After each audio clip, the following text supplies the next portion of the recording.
이 영상을 보시는 분들은 머리가 좋으신가요? 저는 옛날부터 되게 궁금한 게 있었어요. 나이를 먹으신 분들 중에 멍청해 보인다던가 이상한 행동을 한다던가 어렸을 때 분명히 안 그러고 명석했을 것 같은데 왜 꼰대가 됐을까? 왜 저렇게 편협하게 됐을까? 이런 생각을 해본 적이 있어요. 근데 반대로 뇌과학적으로 나이를 먹은 기업인, 노벨 수상자, 학자, 소설가 5, 60대에 가장 큰 성취를 이룬다고 해요. 어떤 사람은 정말 똑똑해지는데 어떤 사람은 왜 멍청해질까? 그게 이게 뇌손상 아니면 지능이 낮아지는 어떤 뭔가 이유가 있지 않을까라고 생각을 했어요. 이 부분에 대해서 정말 좋은 책을 하나 발견했는데 인스타 브레인이라는 책입니다. 오늘 설명하는 이야기는 이 책에 나온 이야기를 기반으로 재밌게 한번 설명을 해보도록 하겠습니다.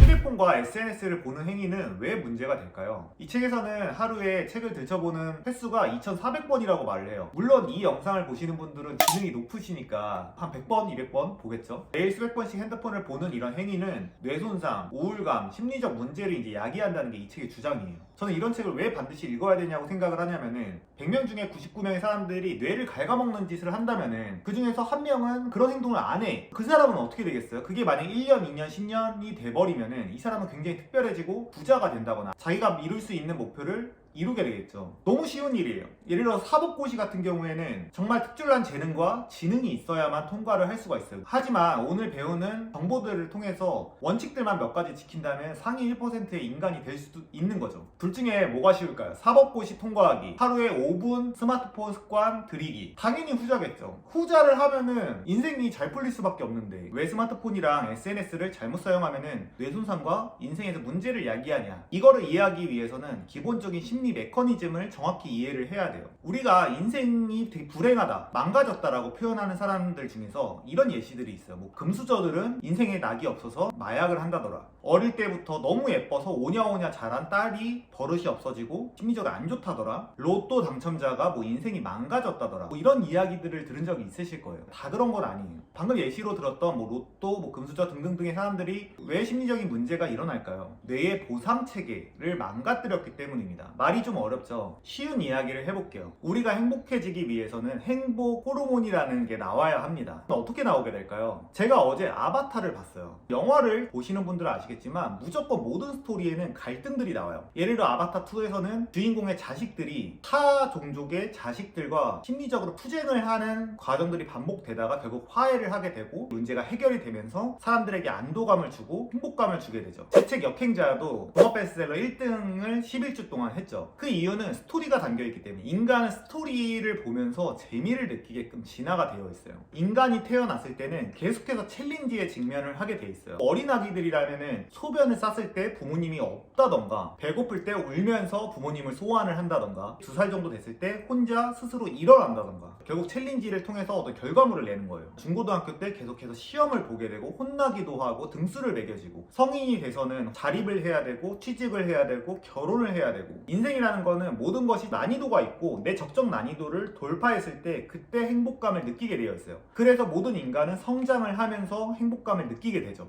갑자기 스마트폰 얘기하다가 뭐 행복에 대해서 얘기하지? 라고 생각하실 수 있는데 결론적으로 말하면 행복감과 쾌락을 느끼기 위해서는 노력을 하다가 그걸 해결했을 때 행복해지고 그 감정이 오래가게 됩니다. 이게 반복되면 문제 해결력이 생기니까 인생에 대한 자립심이 생기게 돼요. 근데 금수저라던가 아니면 모든 거를 부모님이 받아준 아이 아니면 로또에 당첨된 사람은 아무런 노력도 하지 않는 상태에서 큰 보상을 받는 경우들이 있어요. 그러면 어떤 문제가 벌어질까요? 뭐 인생의 난이도가 1에서 100까지가 있다고 가정을 해볼게요. 나이를 먹을수록 1부터 100까지 성장을 해 나가면서 문제 해결력이라는 게 뇌에서 생기게 돼요. 근데 좀만 안 풀리면 부모님 찬스, 로또 당첨된 걸로 다 해결을 해버려요. 그러면은 레벨업이 안 되는 거예요. 성취에 대한 행복 호르몬이 나오지도 않는 겁니다. 부모님이 모든 걸 해결해준 여자아이가 있어요. 연애에서 실패를 했습니다. 어떻게 부모님이 해결해줄 수 있는 문제가 아니에요. 연애의 실패에 대한 난이도가 너무 큰 거예요. 처음부터 강인하게 자란 여자들 같은 경우는 레벨 1부터 30까지가 업그레이드가 됐어. 30짜리 문제를 만났을 때 문제 해결을 할 수가 있어요. 근데 모든 거를 해결해 버리면은 레벨이 정신적으로 3밖에 안 되는 거야. 레벨 30짜리를 만났어. 격차가 레벨 27이나 나기 때문에 벽에 가로막혀서 무기력감이 드는 거예요. 게임 해보신 분들은 아실 거예요. 처음부터 최종 보스가 나타나서 레벨 1짜리를 막 학살해. 이러면은 너무 재미가 없죠. 그렇다고 또 너무 쉬운 퀘스트 계속 다람쥐만 잡고 있어. 게임이 재미가 없는 거예요. 우리가 게임을 재밌게 느끼는 이유는 인생에서 보상 시스템이 똑같기 때문에 재밌는 거거든요. 인생도 보이지 않는 게임을 반복적으로 하고 있는 거예요. 만약에 100억이 당첨된 사람이 있어요. 이 사람이 레벨이 낮은데 이걸 흥청망청 썼어. 내가 문제를 해결해야 되는 상황에서 돈으로 다 해결을 해버렸어요. 돈이 점점 바닥이 나요. 만약 이 사람이 연봉 3천도 못 받는 사람인데 연봉 5천만 원짜리 어떤 제안이 왔어. 원래는 이거에 대해서 노력한 만큼 보상을 받으면서 행복도를 느끼고 성장했다고 느껴야 되는데 5천만 원 준다고 해도 뭐야, 와 나 100억 있었는데 5천만 원? 그럼 내가 200년을 일해야지 100억을 모으는 건데 행복 호르몬이 나올 수가 없는 상태가 되는 거죠. 결국엔 똑같은 행복도와 어떤 자극을 받으려면 비슷한 100억이라는 어떤 보상이 주어져야만 되는데 또 로또를 당첨받을 확률 자체가 없어요. 이 한 방을 노리기 위해 도박을 한다던가 돈을 날릴 확률이 큰 거죠. 금수저로 태어났다고 하더라도 어렸을 때부터 많은 챌린지들이 반복적으로 있었다면 그거에 대해서 좌절감을 느꼈을 때 부모님이 해결해주지 않았다면 레벨이 정상적으로 컸을 거예요. 문제 해결력이 있으니까 행복도가 높은 거죠. 그치만 모든 거를 부모님이 해결해준 금수저 같은 경우에는 문제 해결력 자체가 없으니까 도파민 분비를 받을 방법 자체가 없고, 그러니까 이제 마약에 손을 대거나 그런 문제들이 발생한다고 봅니다. 다시 요약을 하면은 이제 보상 체계, 어떤 노력을 하고 어떤 결과물을 얻는 방식이 돼야지만 도파민이 제대로 분비되면서 행복 호르몬이 정상적으로 작동을 하면서 행복감을 느끼게 되는 거예요. 근데 악플 다는 경우에는 아무런 노력도 하지 않은 상태에서 만약 잘 나가는 사람이 있어, 뭐 돈 많은 사람이 있어, 그 사람한테 악플을 다는 행위 자체가 아무런 노력도 없이 상대를 깔아뭉개고 상대방보다 똑똑한 척 막 댓글을 달아. 그러면은 뇌에서는 순간적으로 진통제를 놔주는 거예요. 악플 쓰면서 정신적으로 자위를 해버리니까 이것도 잘못된 보상 체계를 갖는 겁니다. 지금까지 보상 체계에 대해서 설명한 이유가 바로 SNS와 스마트폰이 이런 문제를 야기하기 때문이에요. 스마트폰이 아이들에게 치명적일 수밖에 없는 이유는 원래 아이들은 놀이터에서 뛰어놀고 사회적 교류를 하면서 시행착오를 하고 레벨업을 하고 문제 해결력이 키워지게 되어 있어요. 근데 정말 어린 아이들이 아이패드만을 보게 되면은 아무런 노력 없이 보상을 받게 됩니다. 계속 자위를 하게 되는 거예요. 내가 만약 왕따를 당하고 있어. 그럼 문제 해결을 해 나가야 되는데 그냥 핸드폰으로 도피를 하는 거죠. 사람도 마찬가지예요. 어떤 예쁜 여자를 만난다, 잘난 남자를 만난다, 내가 꾸미고 화술을 익히고 점차 문제 해결을 해 나가야 되는 건데 핸드폰만 키면은 예쁜 여자들이 수두룩하고 아무런 노력도 하지 않고 보상을 받게 되니까 뇌손상을 일으키고 보상 체계가 잘못 형성이 되는 겁니다. 핸드폰을 하지 말라는 말이 아니에요. 제가 이 영상 대본을 작성하면서 와 진짜 3시간이면 하는 건데 한 3일을 날려버렸어요. 좀 아까도 집중해야지 했는데 30분 동안 뉴진스 영상을 보고 왔습니다. 아 진짜 저를 죽이고 싶을 때가 정말 많아요. 핸드폰 보지 말아야지, 유튜브 보지 말아야지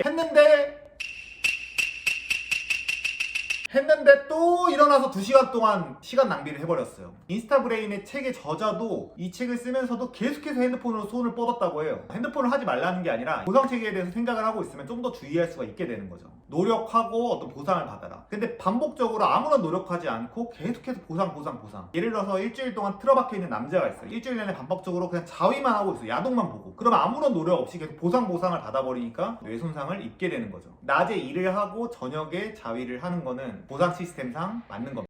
두 번째 문제는 뇌용량을 잘못 써버린다는 거예요. 제가 달리기 선수예요. 그냥 전력 질주를 하면은 10초대에 떨어집니다. 근데 10번을 반복해서 전력 질주를 100m를 하게 되면은 체력이 방전이 돼요. 그 다음에 뛸 때 11초가 되고 그 다음 뛸 때 12.5초가 되고 점차 속도가 느려져요. 많이 쓰게 되면 17초까지 떨어집니다. 이 상태에서 달리기 대회를 나가면 어떻게 될까요? 당연히 꼴찌를 하게 되겠죠. 이게 모든 사람들이 겪는 문제예요. 무슨 말이냐면 아침에 일어나면 뇌가 100% 최고의 컨디션인 상태가 됩니다. 최고의 컨디션에서 좋은 판단, 학습 이런 것들을 하게 되면은 빠르게 성장하고 좋은 아이디어를 내서 빨리 부자가 된다거나 아니면 내 목표를 이룰 수가 있겠죠. 하지만 대부분 사람들이 일어나서 카톡, 유튜브 이런 쓸모없는 거에 달리기로 치면 17초 때 해도 되는 행동이에요. 아침에 일어나서 한두 시간이 가장 뇌가 팔팔할 때예요. 100m를 10초에 달릴 수 있는 최상의 컨디션이라는 이야기입니다. 그 시간에 카톡이나 유튜브를 봐버리면 뇌가 지치게 되는 거죠. 그럼 어떻게 되겠어요? 남들은 100m를 전력 질주해서 10초대로 가고 있는데 나는 17초에 뛰게 되는 경우가 되는 거예요. 이 책에서 가장 문제라고 이야기하는 것 중에 하나가 멀티태스킹이에요. 우리가 일을 하거나 공부를 할 때 계속 카톡을 보게 되잖아요. 저도 참을 수가 없는데 예를 들어서 일을 하고 있어요.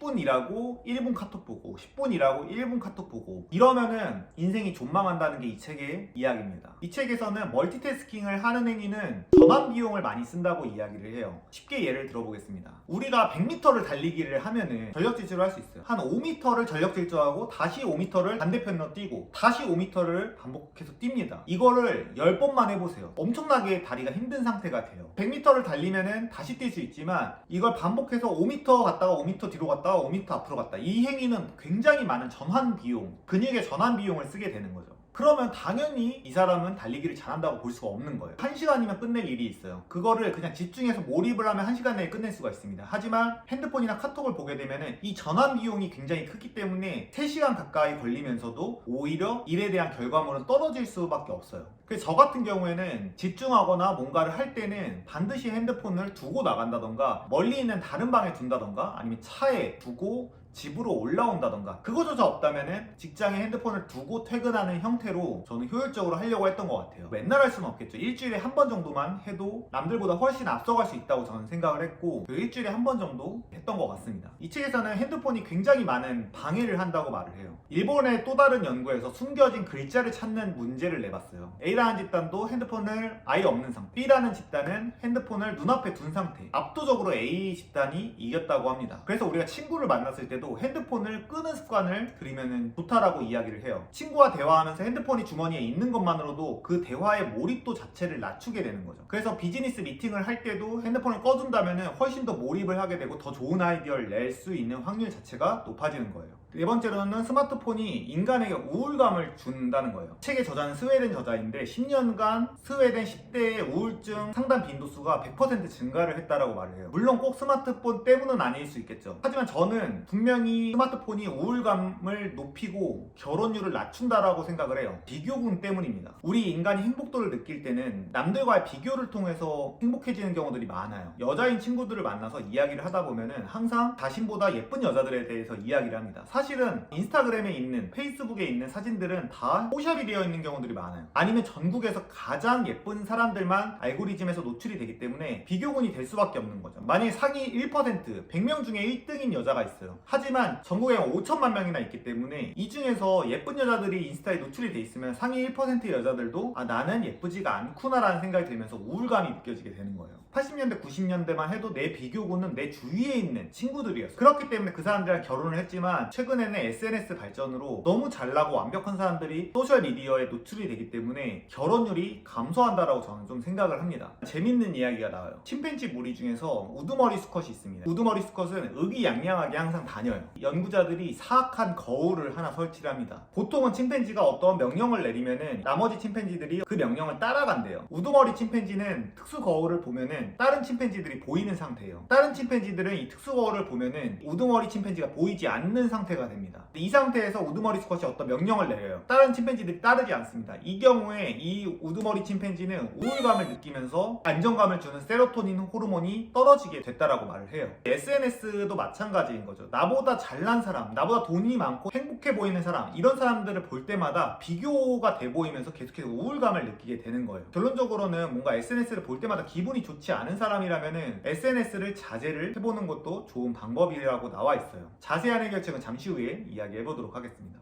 다섯 번째로는 수면 문제를 이야기하는데, 솔직히 저는 이거 보면서 이거는 나는 못하겠다 생각을 했어요. 우리가 잠자기 전에 핸드폰이나 태블릿 PC를 보는 행위들이 뇌에서 착각을 일으키면서 낮이라고 인식을 하게 되고 결국에는 잠이 들어도 렘 수면을 방해를 하는 거예요. 결국에는 7시간을 자도 한 6시간 반밖에 자지 않은 효과를 낸다라고 말을 해요. 비만에도 문제를 일으킨대요. 자극적인 영상을 보면 뇌에서는 야, 너 지금 사냥하는 상황이야 라고 말을 하면서, 사냥하는 상황이면은 이제 점차 허기가 질 거 아니에요. 그러니까 칼로리를 채우라는 뇌에서 명령이 떨어지게 되면서 음식을 더 먹게 된다라고 말을 해요. 다이어트가 어려워지는 거죠. 저는 잠잘 때 태블릿을 보지 않으면 잠이 안 와가지고 저는 이거는 좀 포기할 수 없겠더라고요. 그리고 여기까지 보신 분들은 보상체계에도 문제가 있어, 뭐 수면도 안 좋아, 다이어트에도 안 좋아, 우울감도 줘, 멀티태스킹이 집중도를 빼앗아, 그리고 핸드폰을 쓰지 말라, 이거냐. 이 책에서는 몇 가지 해결책을 간단하게 제시를 합니다. 저도 항상 하는 건데, 첫 번째는 움직이기예요. 너무 쉽죠. 페르시아 왕자라는 게임이 있어요. 머리를 쓰는 게임인가봐요. A그룹은 살짝 뛴 다음에 이 문제를 풀게 했대요. B 집단은 그냥 가만히 문제를 뇌를 풀게 했대요. 당연히 A 집단이 승리했다라고 말을 합니다. 이게 뇌의 원리상 간단한 건데 우리가 뇌를 왜 쓰냐면은 원래는 원시 시대에 사냥을 할 때 포식자가 나타났을 때 움직일 때 이때 뇌 집중도를 높이게끔 진화가 되어 있어요. 우리는 운동을 하게 되면은 집중력 자체와 지능 자체가 높아지게 됩니다. 두 번째는 신체 단련을 하래요. 근데 이 설명이 되게 재밌더라고요. 여기서 어떤 실험이 있어요. 신체 단련을 하지 않은 사람들은 자신 스스로가 약하다라고 생각을 해요. 그래서 누군가가 걸어오게 될 때 그 발걸음에 대해서 예민하고 크게 들린다고 해요. 근데 신체를 단련하게 되면은 포식자가 다가오거나 위협 상황에 대해서 스스로가 헤쳐나갈 수 있는 힘 자체가 있다라고 느끼기 때문에 덜 예민해요. 그래서 걸음걸이에 대해서 일정하게 듣는다고 합니다. 그래서 이 책에서는 신체 단련을 하면 안전 여유도가 높아지면서 집중을 할 수 있는 확률 자체를 높여준다라고 말을 해요. 근데 우리가 약하고 연약하고 병들어 있으면은 모든 게 예민하고 불안하고 짜증이 난단 말이에요. 그래서 신체 단련을 미리 해둔다면 스스로가 강해지기 때문에 집중도가 높아진다라고 말을 합니다. 세 번째로 스마트폰을 사용하는 꿀팁에 대해서 이야기를 해요. 푸시 알람을 끄고 핸드폰 하루 1시간 꺼두기. 저 같은 경우에도 일주일에 한 번 정도 무조건 핸드폰 끄는 날이 있었어요. 하루 동안 그 생각에 집중을 하는 거죠. 인생을 한 방에 역전할 수 있는 그런 아이디어들도 나올 수가 있는 거고. 그래서 이 책에서는 하루에 1시간 정도만 핸드폰을 꺼놔라 습관을 들이라는 거죠. 그리고 두 번째로는 핸드폰 사용량 측정 앱들이 있대요. 내가 얼마나 쓰고 있는지를 한번 봐라 이거예요. 저도 이거를 해봤거든요. 하루에 만약에 2시간을 썼어요. 그 다음날에는 1시간 58분으로 줄이고 1, 2분씩 매일매일 조금씩 줄여나가는 걸 해보면은 재밌더라고요. 마지막으로 복습할 겸 이야기를 하면은 저는 가장 중요하다고 느꼈던 게 보상체계예요. 우리가 아무런 노력도 하지 않은 상태에서 보상을 받아버리면 뇌 손상을 입게 되고 알고리즘이 무너지게 되는 거죠. 근데 어떤 고민과 노력을 해서 생각을 해서 어떤 결과물을 냈어요. 그러면은 그거에 대해서 기쁨을 느끼는 게 이게 건강한 보상 체계구나. 아무런 노력도 하지 않은 상태에서 결과물이 오는 거는 오히려 뇌 손상을 일으킨다거나 아니면 우울감을 유발할 수가 있구나 라고 생각을 했습니다. 이런 뇌과학 책들이 보통 굉장히 어려운데 이 책 같은 경우에 굉장히 쉽게 쓰여져 있어요. 그래서 한 번쯤 읽어보실 것을 권합니다. 오늘 같은 내용들 30가지 정도 지혜죠. 이런 것들을 알고 있는 사람과 아닌 사람은 정말 천지 차이를 낼 수 있다고 생각해요. 1년 정도로는 모르겠지만 2년, 3년, 10년이 반복되면 이걸 아는 사람 A랑 모르는 사람 B는 완전히 천지 차이의 결과물을 내놓습니다. 이 영상을 복습할 겸 저장하고 싶으신 분들은 좋아요를 눌러주세요. 저 같은 경우에는 인생에 도움될 영상들은 좋아요를 눌러서 모두 다 저장을 해놓고 그거를 이제 반복적으로 보면 좋더라고요. 오늘 영상이 도움이 되셨다면 다른 친구에게 공유해주세요. 감사합니다. 자청이었습니다.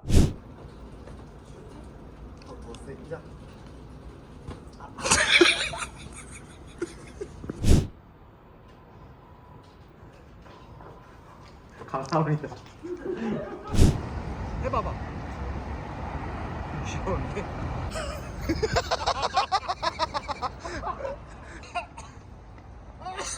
됐어.